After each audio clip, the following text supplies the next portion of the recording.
is starting to display sesh with the wave moves forward and back in the wave tank.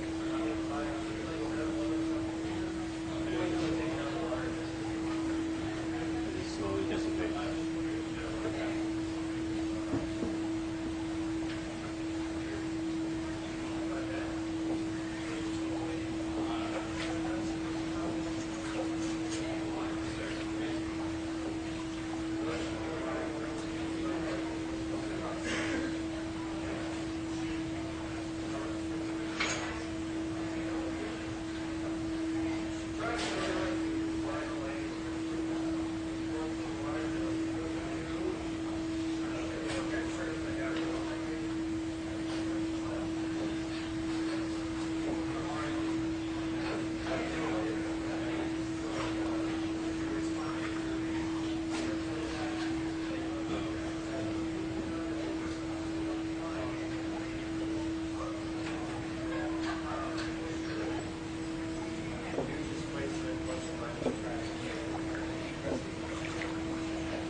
Now the wave absorber is on.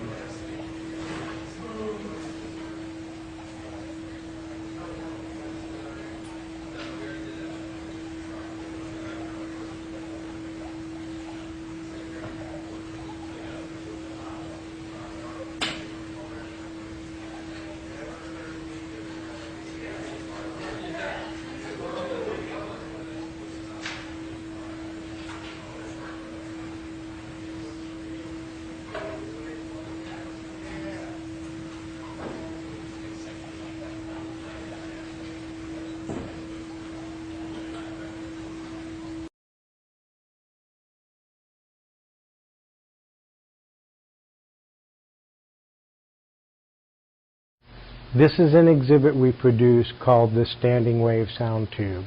And it's a tube, a Lexan tube that has styrofoam beads in it. And at each end of that tube there's a subwoofer.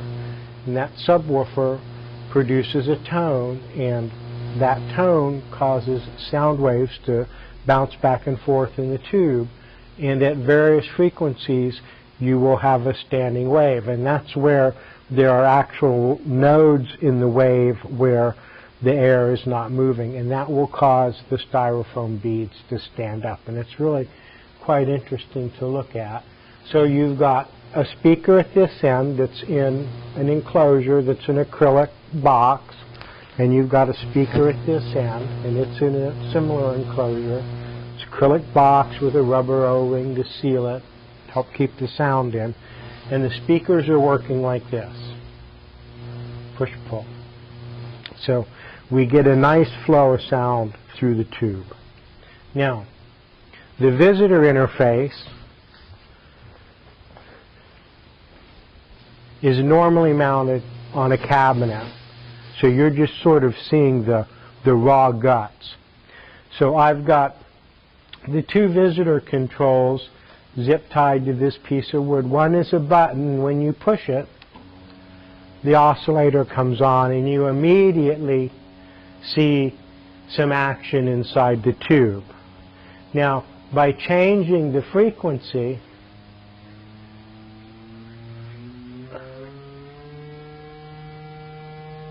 I can change the type of standing wave that I get in the tube. Now you can see I have one accumulation of beads here in the center. I'm going to keep increasing the frequency. Now you'll see I've got a series of standing waves. They're a little closer together because the frequency's higher. And I'm going to go on up and you'll see places where there are no standing waves, then the beads just set down.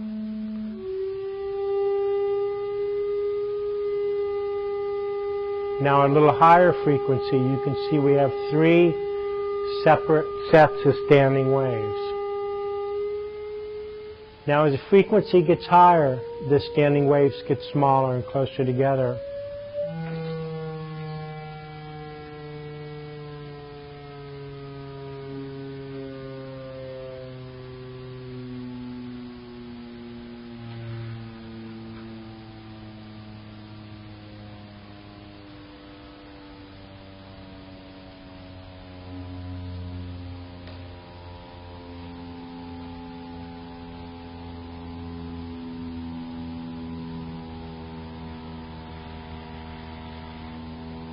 Now if I push the button, it'll turn off.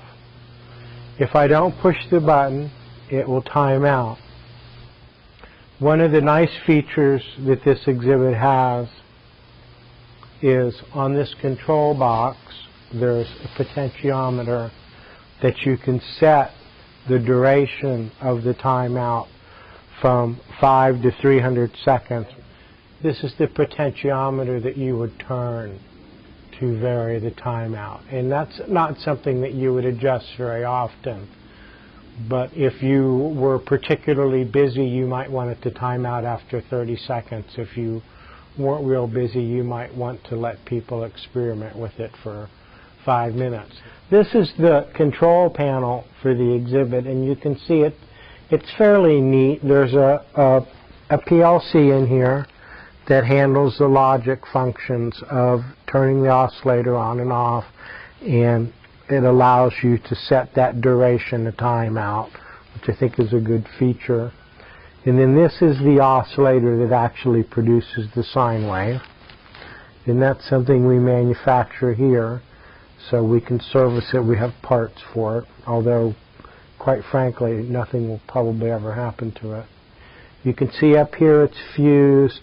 All the connections are nice and neatly labeled. It's just a nice, tight, clean job. And since we do produce all the parts here in-house, it's our design. When you do need service, we'd be there for you to help you out.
Ne, ne, ne, ne, ne, ne, ne, ne, ne.